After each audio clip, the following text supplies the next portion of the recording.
Hola, bienvenidos a el segundo capítulo de Caja Negra. Estamos acá con el Alexis porque vamos a hablar hoy día de un tema re interesante, de un personaje interesante, Steven Spielberg. ¿Cómo está Alexis? Bien, compadre, aquí estamos. ¿Cómo estás tú? Bien, aquí dándole otra semana más, otra semana llena de cine. Qué bueno, sí. Ahí hemos estado viendo qué podemos entregarle nuevamente a la gente y me pareció bastante interesante esta vez conversar sobre un director de cine de mi escuela antigua, de mi sentimiento más profundo, y es Steven Spielberg en particular.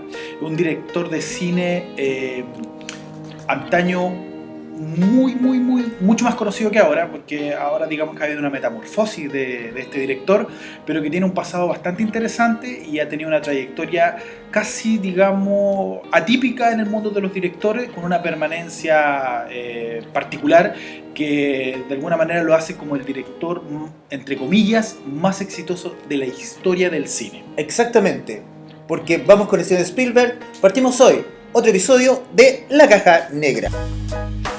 Just a perfect day. Drink sangria in the park. And then later, when it gets dark, we go home. Oh, it's such a perfect day. I'm glad I spent it with you.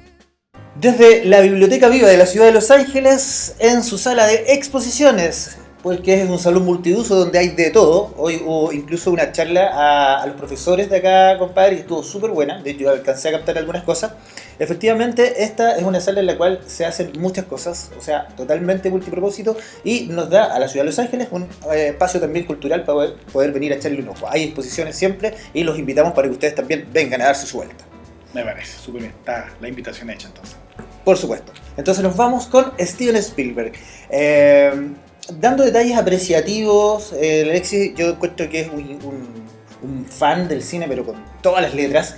¿Qué importancia tuvo para ti este tipo de directores?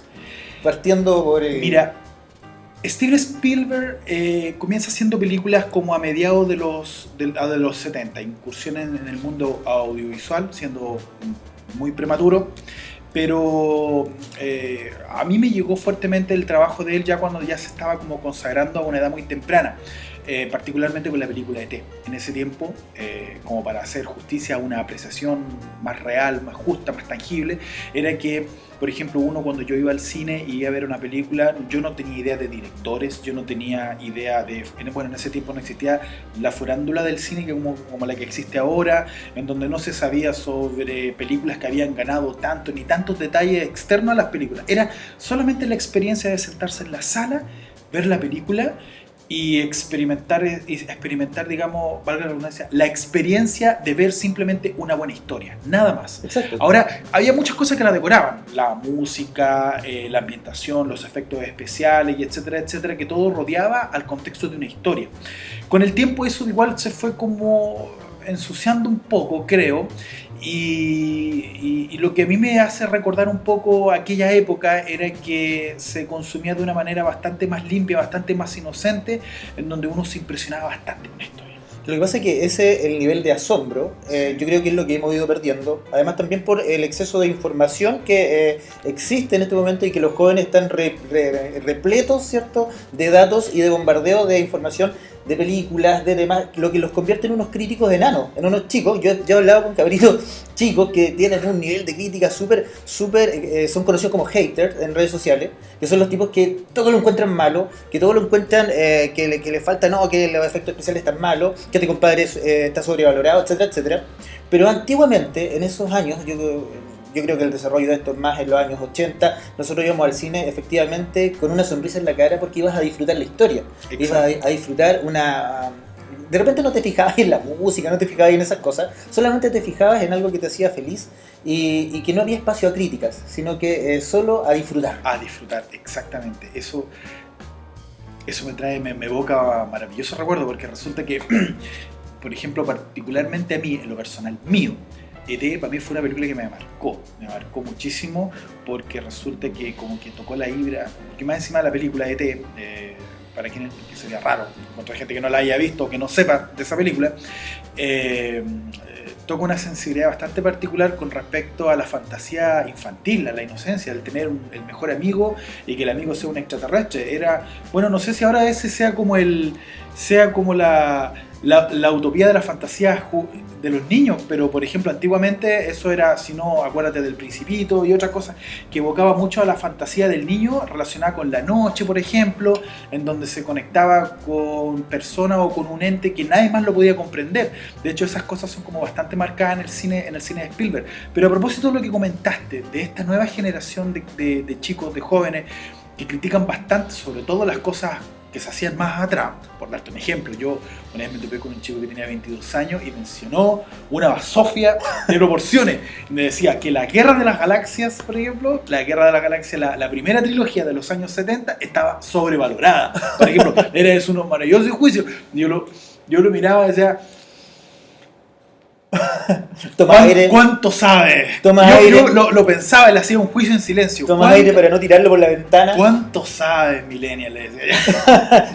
Es que al final ni siquiera te podías enfrascar en una discusión de ese tipo. ¿Sí? No se puede. Entonces eso habla un poco del tema de la capacidad de asombro y un poco de tener la inteligencia necesaria para ver en perspectiva lo que se hacía antes comparado con lo que se hace ahora. Ahora, por supuesto, la tecnología presente ahora hace que lo que parezca atrás sea bastante acartonado, porque, por ejemplo, lo primero que entra por los ojos es el aspecto, por ejemplo, del muñeco. Todos saben que era un muñeco mecánico y se ve así. Pero cuando yo vi la película no vi eso y era imposible verlo. Entonces ahí está un poco del realismo mágico, de ver lo que estás viendo y entenderlo como una hermosa metáfora de lo que podría ser. ¿Me cachai? Exacto. Entonces, en ese sentido, creo que una de las grandes ventajas que tuvo el cine de Spielberg fue atacar harto al tema de la fantasía. De hecho, hoy en día mucho el género de la ciencia ficción y precisamente la fantasía se le adjudica tan bien a Steven Spielberg porque eso creo que lo explotó súper bien. Ahora, con el tiempo, en mi vida académica, también descubrí, por ejemplo, que lo que yo tanto quería del cine de Spielberg era el blanco preferido de los intelectuales máximos de la época. Entonces, lo que yo veía, por ejemplo, como arte, porque realmente me llenaba, yo veía también que para el círculo intelectual era un tablero que se le daba con los dardos. O sea, Spielberg era el peor de todos porque... Por lo popular. Precisamente por lo popular. Ahora, hay muchos realizadores hoy en día y en esa época que tratan el mismo tema, pero este tema de ganarse la popularidad a partir de eso suele causar como cierto desdén en las comunidades intelectuales, porque uno piensa de repente que en el cine hay dos tipos de cine, al igual que los libros, igual que todas las cosas. Hay una cosa que es como profunda, disculpa, sí, y otra cosa que es como la entienden como más, como que esto no puede ser popular. Si es algo serio, no puede ser masivo.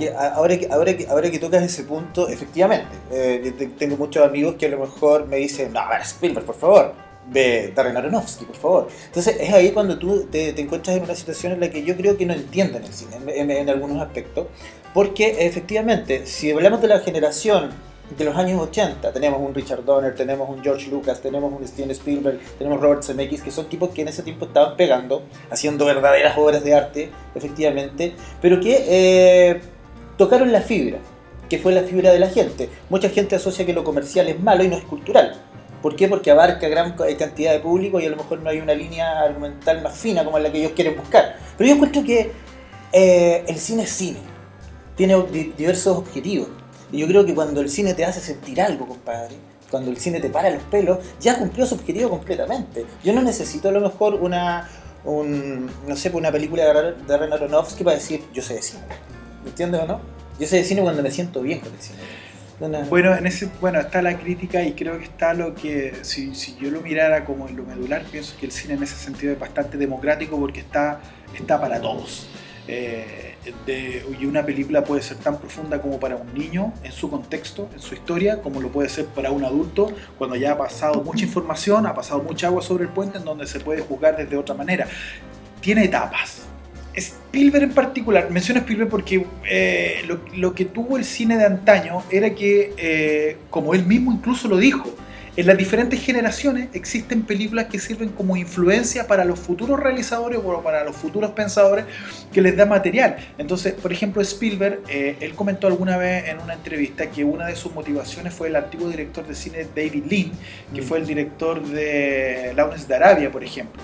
Entonces, cuando uno ve, por ejemplo, que películas como en el caso mío que me inspiraron, me motivaron en el mundo del cine, como lo fue E.T. por su magia, y etcétera, etcétera, en el caso de Spielberg fue directores como David Lean, por darte un ejemplo. Sí, tremenda película. Él lo mencionó, y es una película muy profunda y bastante diferente a la forma en que se hacen películas ahora, muy osada, una película muy osada, y que entonces él la interpretó como tal. Recuerdo yo el documental cuando mencionó esto que yo te estoy diciendo, y hay una potencia bastante fuerte, por ejemplo, en hablar sobre héroes y mundos fantásticos y de grandes logros, de pequeños seres humanos que logran grandes cosas, que muchas veces también se enfrenta con este juicio intelectual, como de idealizar mucho a la persona como un individuo que lo puede lograr todo, pero a fin de cuentas como que el cine de pronto también puede tratar de eso. Sí, son historias que te hacen decir, aunque no seas una persona que tiene capa y anda por la vida salvando a la gente, pero que sí que puede lograr cosas desde su núcleo, de su núcleo cercano hasta cosas más grandes. Es como lo representa generalmente los niños. Si nosotros nos damos cuenta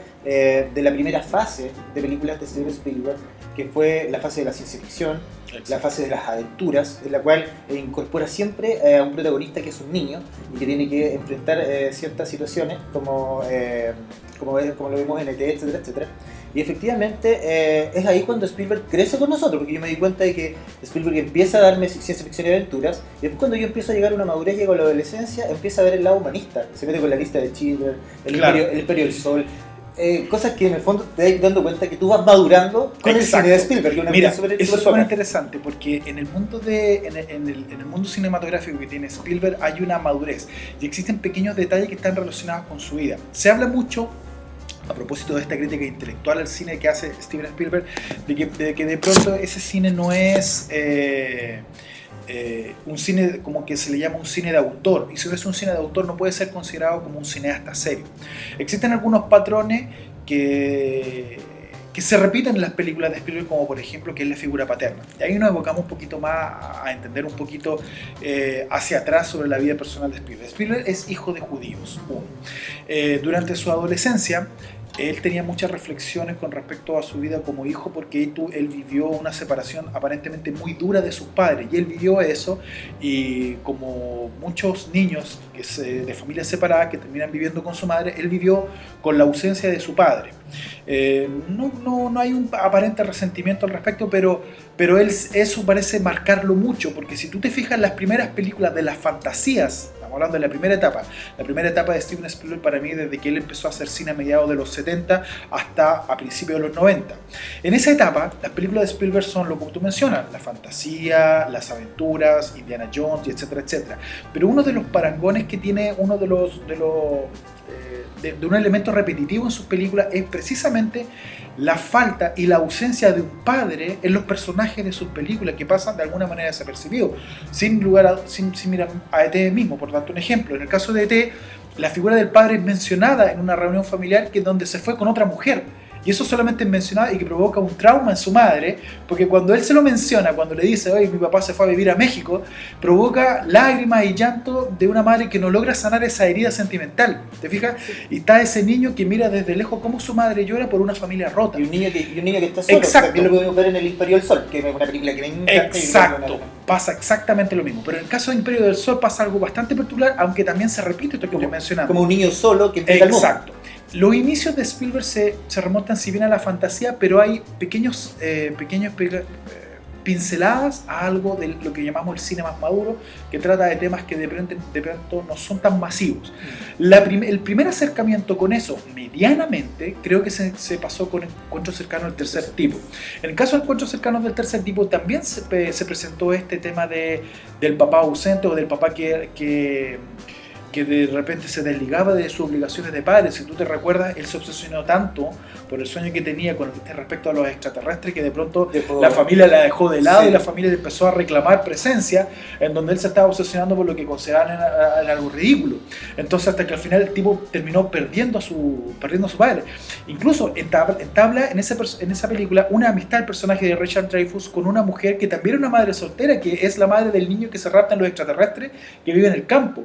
En la figura del padre siempre hay algo ausente. Sin ir más lejos, por ejemplo, si recuerdas la película Indiana Jones, incluso en las 3 trilogías, en la tercera parte, Harrison Ford, personaje de Harrison Ford, recién aparece la figura paterna de Indiana Jones, en donde también le reclama y una situación totalmente conflictiva. Claro, le reclama la existencia del conflicto del padre. Y con Sean Connery, más encima con un excelentemente representado. Sí, con un muy bien elegido Sean Connery.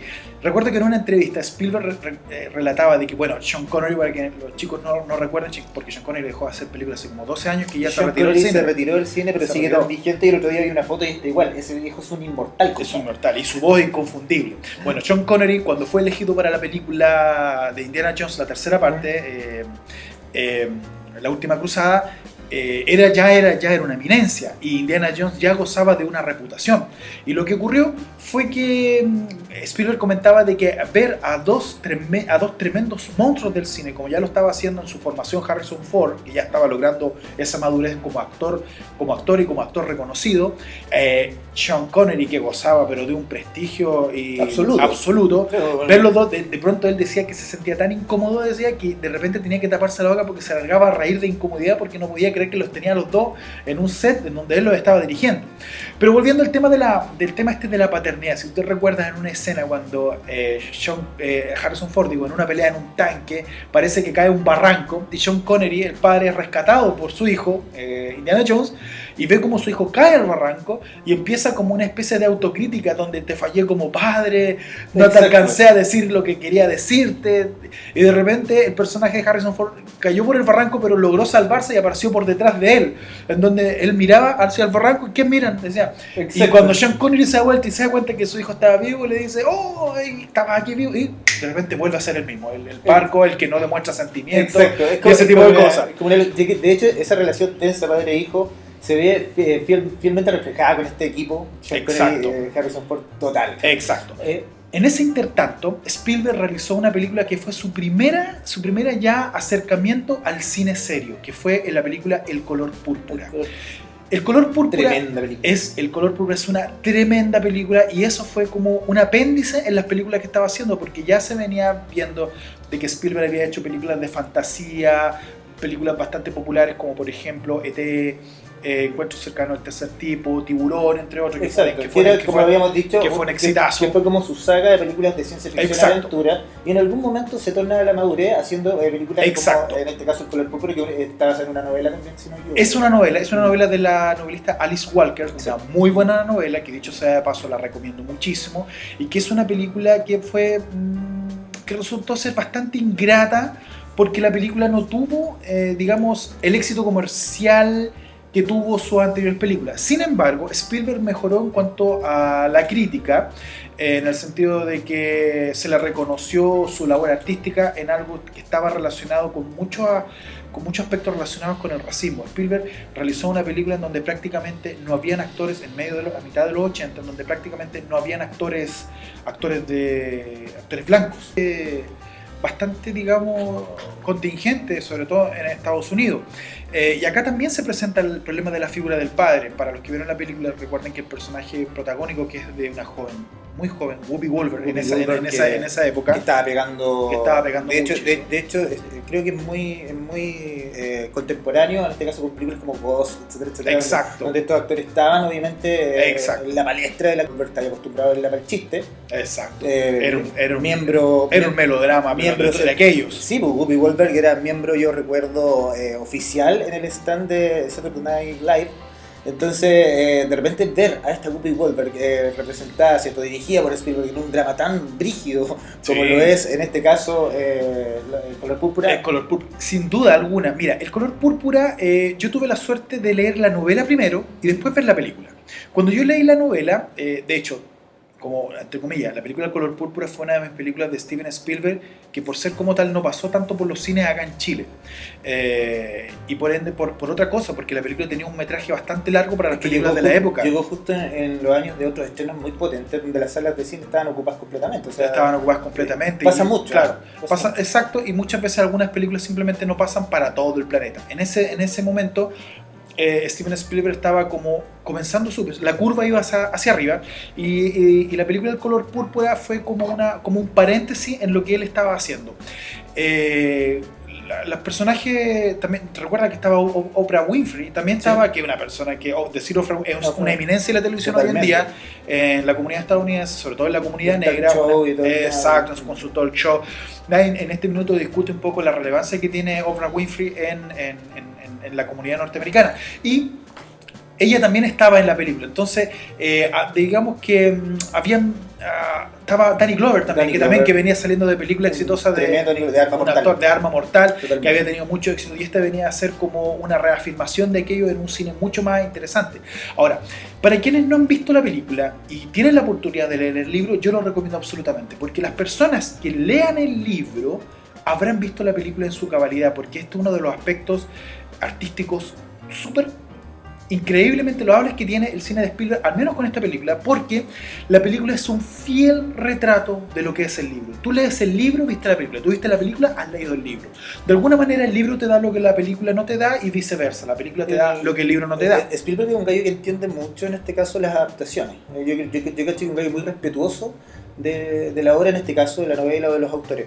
Pero hay una cosa en el cine de Spielberg que a mí también me encanta, y te invito a que lo comentemos, Alexis, que es la música, compadre. Yo sé que Steven Spielberg siempre tuvo un aliado en casi todas sus películas, que es John Williams, que es un tipo brutal, que asocia bastante, ¿cierto?, toda esta obra de arte dramática con una música que calza perfecto y que va prácticamente haciéndose a pulso de la historia de la película. Y eso lo vimos en ET, lo vimos en un montón de películas, y efectivamente ya cuando entra en esta curva seria lo empezamos a ver también en El Color Púrpura, que es de esas películas que te hace sacar lagrimones, compadre. Y después de ahí, para la lista de Schindler y todo el tema. Mira, Spielberg trabajó casi a la par con John Williams, uña y mugre, de una manera... Bueno, el caso de John Williams es un caso aparte. El caso de John Williams, es algo bastante particular. Hoy en día se le menciona que es como el Beethoven contemporáneo, por las creaciones que tiene, en donde sus melodías o sus leitmotiv de muchas películas, como la de la Guerra de las Galaxias, por ejemplo, son como bastante icónicas y bastante representativas, son muy identificadoras. Uno las escucha e inmediatamente las identifica con alguna película o alguna época, son muy características. Y el tipo tiene un catálogo que es bastante impresionante. ET mismo tiene una música que es muy característica, La Guerra de las Galaxias, Superman, por no ir más allá, en el caso de la lista de Schindler, y junto con el cine de Spielberg también ha ganado mucho reconocimiento y mucho premio. Spielberg en toda su filmografía creo que han habido como 2 o 3 veces que no ha trabajado con John Williams, en donde resulta ser por cosas bastante particulares que él lo menciona, en donde quizás John Williams no estuvo presente o que no estaba disponible para lo que resulta bastante raro. Pero en el caso particular de John Williams genera como ese híbrido entre director y lo que significa un equipo de trabajo en realidad, porque a trabajar a la par en donde ambos se entiendan de una manera tan particular que hace que la mezcla de las dos cosas sea un tremendo producto audiovisual. Esto se repite en varios temas. Por ejemplo, a mí me gusta mucho la animación japonesa. Yo creo que en algún momento vamos a tener que también conversar, te voy a invitar a conversar de Hayao Miyazaki, que es un director tremendo, prácticamente un director de cine en Japón, y él hace lo mismo con Yoji Hisaishi, que también es una especie de John Williams en Japón, y que efectivamente el gallo ha trabajado desde el principio de los tiempos en los proyectos de Miyazaki, así como John Williams lo hizo con Spielberg. Entonces yo encuentro que cuando tú encuentras tu par dentro de la genialidad de tus proyectos y puedes ocupar, por ejemplo, conocimientos o habilidades de estos genios, yo creo que haces cosas como lo logró sí o sí Steven Spielberg. En donde se entienden mutuamente, en donde hay una inercia, donde hay una sinergia, potente que se nota en la pantalla y queda el reflejo. A mí me pasó, por ejemplo, que hoy en día, hasta el día de hoy, yo escucho la melodía de E.T. cuando justo el niño va en la bicicleta, que es un elemento de entretención tan identificadora de la época de los 80 en los niños, sí, pasando en una noche arriba de la luna, las bicicross, las famosas bicicross. Entonces evocaban una mezcla, un compendio, una ensalada única y precisa. Por eso es que hace que particularmente el cine de Spielberg sea como muy característico de la época de los 80. Que ha servido evidente también para otros proyectos, como lo hablábamos el otro día de Stranger Things, por ejemplo, sí, en el cual sin duda, la motivación. Spielberg tuvo una opinión muy acariciable a esta obra, y efectivamente es porque en este caso los tipos de Stranger Things, que son dos millennials, por así decirlo, un poquito más maduros, que efectivamente vivieron todo este proceso de los años 80, crecieron con eso y lo manifiestan acá. Y si tú me dices, yo veo Stranger Things y veo los Goonies, pero totalmente va como en la misma línea. Exacto, entonces, va como en la misma línea. Tienen un poquito de Richard Donner, tienen un poquito de Spielberg, y Spielberg, si tú lo ves así como George Lucas, estaban metidos en todos estos proyectos. Exacto. Si no estaban detrás de la cámara, estaban en la producción, y efectivamente son gallos que a nosotros nos dieron mucha comidilla para poder generar una generación de treintones como ahora, ¿cierto? En la cual nosotros tenemos una visión diferente de las cosas, sobre todo con este bombardeo de información de las redes sociales, de la internet, que realmente nos hace pensar que ahora ya no se está haciendo cosas nuevas, sino que lo que se está haciendo es replicando lo antiguo y tratando de ponerle un aderezo que es la tecnología. Rescatando un poco lo mejor de lo que se ha hecho. Sí. Creo que estoy totalmente de acuerdo con lo que estás diciendo, como una forma de rescatar lo antiguo y presentárselo de nuevo a las nuevas generaciones. Pero adaptando lo antiguo, yo creo que Spielberg ha sido un tipo que ha mantenido la línea. Puente de los Espías, por ejemplo, es una película que de 2014, 15, aproximadamente, por ahí, 16, no recuerdo.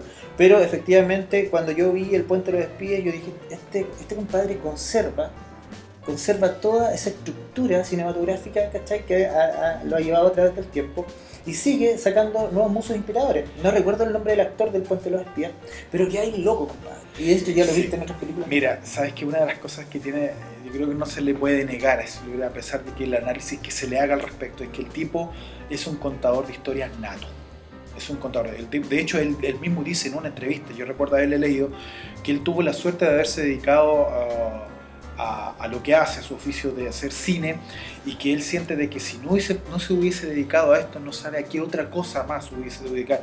Siente que él lo único mejor que hace es contar historias, estar en el mundo del cine, y se ha hecho, digamos, de buena reputación. Habíamos hablado de un poco de la primera época de los años 80 hasta los 90, en donde se marcaba, por ejemplo, el tema de la fantasía, y después de los 90, en la transición de los 80 a los 90, comienza el cine que es un poco más serio y que se vuelve en dos cosas. Uno, que vuelve a su filmografía, en donde también aborda la ciencia ficción. Tú recuerdas Inteligencia Artificial, si la recuerdas bien, en donde hizo esta colaboración póstuma con Kubrick, en donde abordó un proyecto que no alcanzó a realizar, y que lo abordó de una manera un poco más sentimental, un poco más seria, no tanto en la entretención, sino más bien en la emotividad, en la complejidad del tema tan tingente que hablamos. A Isaac Asimov y a todo lo que habíamos conversado. A todo lo que habíamos hablado un poco antes, que genera esa reflexión filosófica en donde el humano y la máquina pensante. Y más adelante en abordar temas complejos políticos interesantes. Ahora, por ejemplo, en el caso, yo creo que lo que marcó ese quiebre para mí fue esa transición en donde realizó dos proyectos tan distantes y tan apegados al mismo tiempo como fue Jurassic Park, que fue el exitazo de taquilla, donde yo recuerdo que había filas en el cine interminable para ver por primera vez dinosaurios reales, por primera vez la historia tan real como lo generó, como se realizó en esa época, en donde realmente hay una historia interesante por contar ahí, y en donde a la par, prácticamente antes de empezar a terminar Jurassic Park, comenzó a hacer la lista de Schindler. Estamos hablando de una película de fantasía y estamos hablando de una película el salto en donde ni siquiera fue hoy día terminé Jurassic Park, mañana comienza la lista de Schindler. Él comenzó a filmar la lista de Schindler antes siquiera de terminar Jurassic Park. Comentamos de que había hecho dos proyectos tan diferentes por sí solo, que resultaron ambos en un exitazo doble. Recuerdo que ese fue el año entre el año 91 y 92, si no mal recuerdo, o 92-93, por ahí, en donde Spielberg, digamos que ahí ya se consagró como uno de los mejores directores del cine, al lograr dos éxitos, digamos, simultáneos desde el punto de vista comercial y desde el punto de vista artístico. No, y ojo que Steven Spielberg no solo hacía las películas y quedaban ahí, sino que sabemos que él hizo franquicias prácticamente. O sea, en este caso, cuando hablamos de Jurassic Park revolucionó en sí el cine, no solo en adelantos tecnológicos, sino que también en un tema de aventura, porque puso de moda a los dinosaurios de una forma brutal. Y ahí nos dimos cuenta de que sí, pues Steven Spielberg tiene esa magia de poner de moda lo que él quiera. De ahí que viene el nombre, el Rey Mida. El Rey Mida, de que todo lo que toca se convierte. Mira, yo creo que el tipo tiene hasta el día de hoy, porque bueno, hay que también considerar que él, él ya no figura ya mucho como antes en los estrenos con su nombre tanto como antes, porque también tiene una labor de productor bastante importante en donde se encuentra oculta acompañando al director. Recuerda tu Transformers y ese tipo de cosas. En el caso de Jurassic Park, fíjate que fue bastante interesante la forma en que se gestó la película. Todo comienza con un novelista, y un novelista que se llama Michael Crichton, que fue el autor de la película Jurassic Park. En el libro, uno de los libros que yo leí sobre cómo se realizó la película Jurassic Park, cuenta cuál fue la génesis, que es una historia muy digna, muy bonita de contar, porque contaba de que el híbrido entre Michael Crichton y Steven Spielberg se había hecho porque ambos estaban en colaboración mutua para realizar una película basada en el libro de Crichton, y esta era una novela que había hecho este autor acerca de este fallecido autor, que había hecho sobre una historia de médicos que se llamaba ER, sala de emergencia. Ya, resultó ser que, bueno, ahora todos sabemos que sala de emergencia finalmente no se terminó convirtiendo en una película, pero lo iba a hacer, y la persona que la iba a dirigir iba a ser Steven Spielberg. Y la historia cuenta lo siguiente, y fue una casualidad de aquellas. En una conversación entre los dos, donde estaban discutiendo aspectos relacionados con la película que iban a filmar juntos, es cuando Spielberg, después de terminar una conversación como la que estamos teniendo ahora, de repente Spielberg le pregunta a Michael Crichton, le dice: ¿y ahora qué estás haciendo? Así como una conversación epílogo, así como que ya hablamos de trabajo, ahora hablemos para relajarnos. ¿Y qué vas a hacer ahora? Y Michael Crichton le comenta que dijo, estoy pensando hacer una novela de dinosaurios. Y dice Spielberg, en el libro, retrata de que Spielberg se le encendió la ampolleta al acto de escuchar aquello, y le dijo: ¡pim! ¿Qué cosa de dinosaurio? Le dijo. Le dijo: sí, es una cosa de dinosaurio. ¿Y cuéntame más sobre eso? ¿Qué estás haciendo? Entonces le llamó mucho la atención, le tincó, porque la palabra de dinosaurio... Qué peligroso hablar con Steven Spielberg. Claro, es peligroso. Entonces le dijo que estaba viendo dinosaurio, le contó y le dijo: por favor, quiero que me prometas algo. Le dijo Spielberg: quiero que permitas que sea yo la primera persona que lea esa novela.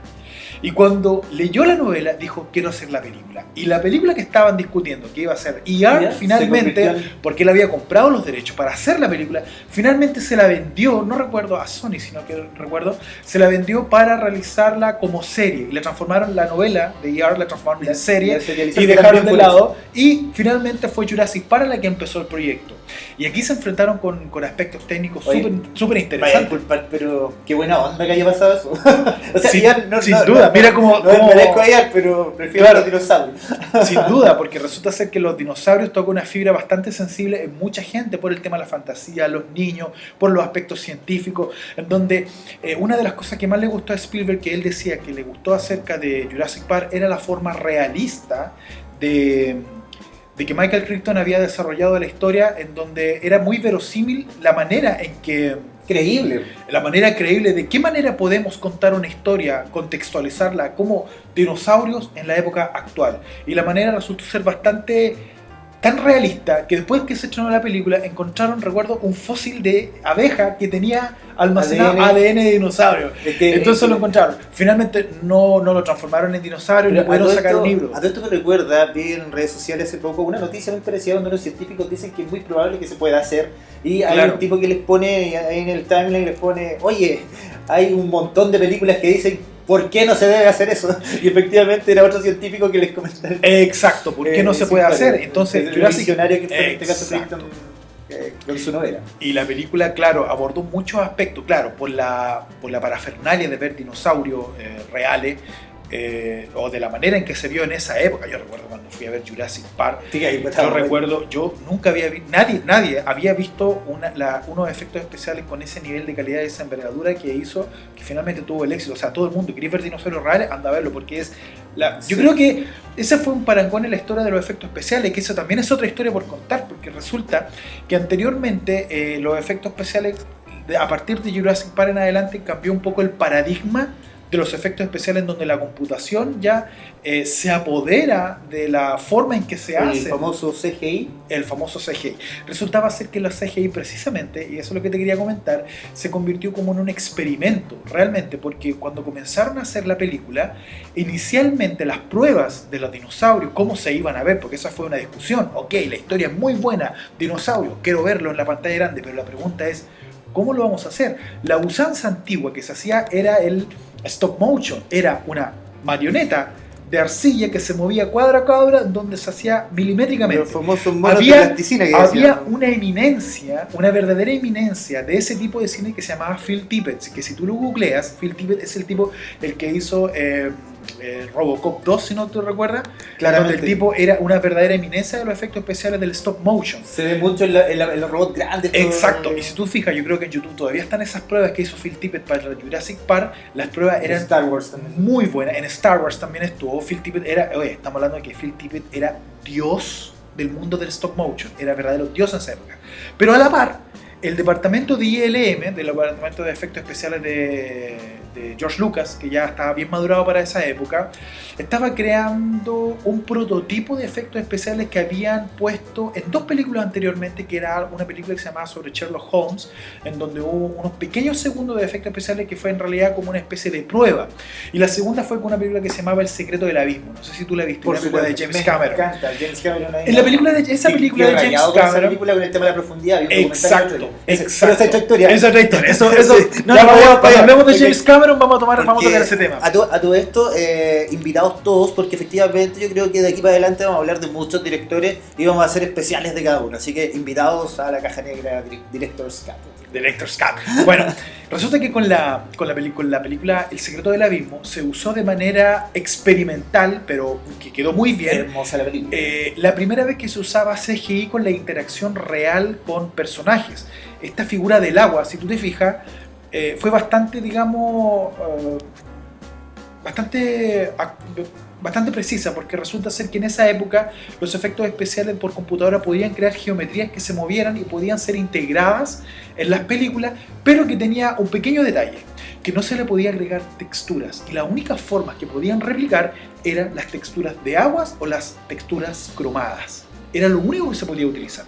Y esto es bastante interesante porque resulta que James Cameron volvió a ocupar eso en la película Terminator 2, para cuando crearon las geometrías del caso Terminator, del T-1000, la geometría, si tú recuerdas, es cromada, pero no precisamente porque fuera cromada, sino que fue porque no se podía crear otra textura. Exacto, y porque la genialidad de ser el acero líquido. Exacto, el acero líquido. La película de Terminator 2 se realizó 2 años antes que Jurassic Park.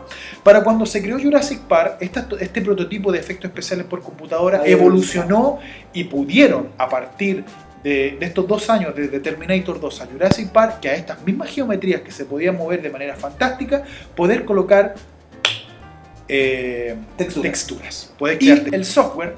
Y finalmente el software que había podido evolucionar en sus versiones y había podido integrar, como te digo, las texturas que eran fotografías que se podían adosar a la geometría, y que por fin ya podríamos, si eso no hubiese ocurrido, hubiéramos visto dinosaurios como el T-1000 con geometría de agua o cromática. Afortunadamente este híbrido en donde donde las fotografías se podían integrar como geometría, pudo provocar de que finalmente se pudiera integrar con el dinosaurio y en lo que filmaban. Recuerdo que en una época, en un momento, Spielberg decía, ¿cómo lo puedo hacer? Porque una de las restricciones, porque hay que pensar que en ese tiempo la tecnología estaba bastante restringida a comparación de ahora. Lo que ocurría es que una de las cosas que no podía hacer Spielberg era mover la cámara si quería la integración de ambas cosas. Lo que sí pasaba en el caso de El secreto del abismo, o El abismo, en donde la cámara era fija. Acá Spielberg decía, recuerdo que había dicho esto, no me digan que no puedo mover la cámara.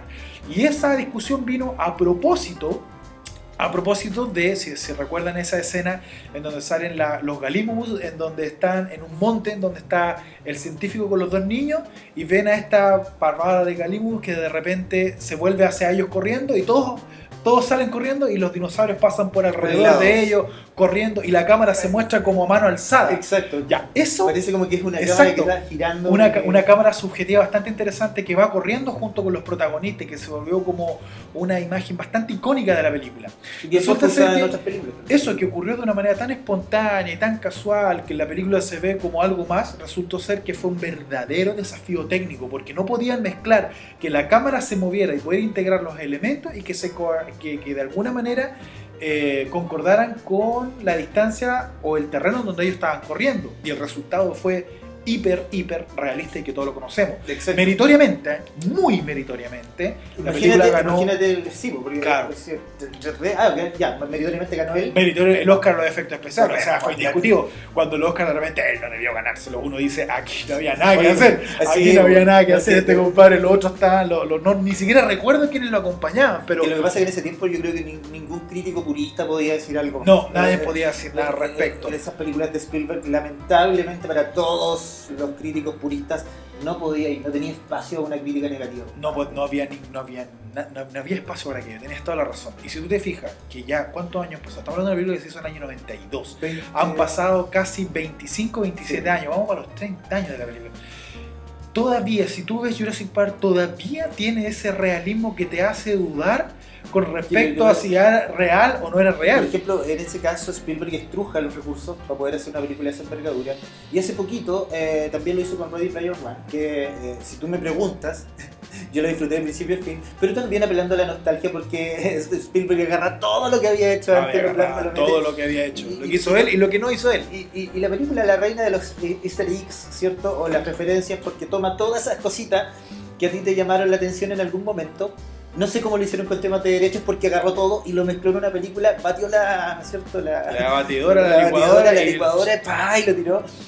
Y efectivamente, Steven Spielberg sigue llenándonos los corazones con esta evocando la emotividad, al recuerdo, a la nostalgia. Como para ir cerrando, Alexis, como esta cátedra que nos has dado de Steven Spielberg, ¿cómo tú coronarías este programa? ¿O cómo tú recomendarías a Steven Spielberg a las nuevas generaciones o a los millennials que están ahí, ¿cierto? Diciendo que a lo mejor está sobrevalorado.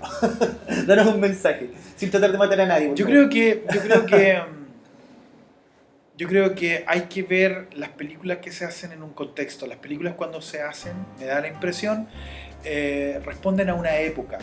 Como el diseño, como la ropa, como todas las cosas, como sucede con la música, por ejemplo, evocan lo que tú dices, la película Ready Player One, lo que hace es evocar un poco a la nostalgia. En el caso de Spielberg, hay muchos directores que marcaron una época, y creo que me atrevería a decir de que en el caso de Steven Spielberg ya el puro nombre te evoca a algo relacionado con el cine de la fantasía, de pronto evocando a nuestra alma de niño.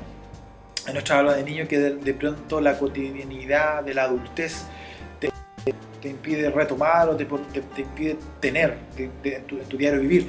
Y de pronto las películas nos ofrecen eso. ¿Sí? Para mí, por ejemplo, ir al cine, aunque las películas ahora ya las disfrutamos mucho en casa, a propósito de Netflix y ese tipo de cosas, de pronto ir al cine, sentarse en la butaca, esperar que todo se oscurezca, se convierte en una verdadera experiencia.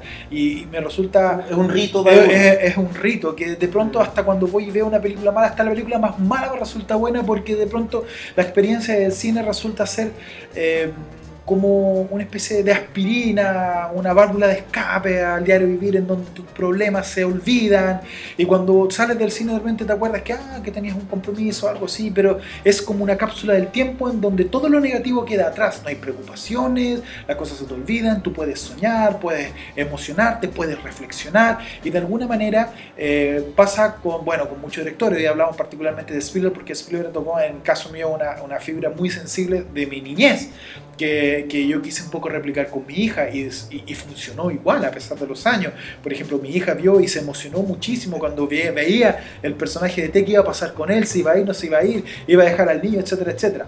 Así que yo invito a las nuevas generaciones a retomar de pronto estas buenas historias que las están viendo, digamos, de alguna manera recicladas, vuelvan un poco al origen, vean un poco cómo están hechas y que las vean en su contexto, definitivamente, que las vean en su contexto y que las disfruten como tal, Piensen que todo ese camino que ustedes ven, de todos esos resultados que ustedes ven ahora, hubo alguien atrás, y alguien atrás de Spielberg, y antes, mucho más atrás, volvamos a Méliès, si lo queremos, si vamos ya a la génesis del cuento, en donde hay alguien que fabricó el puente para que otro lo cruzara.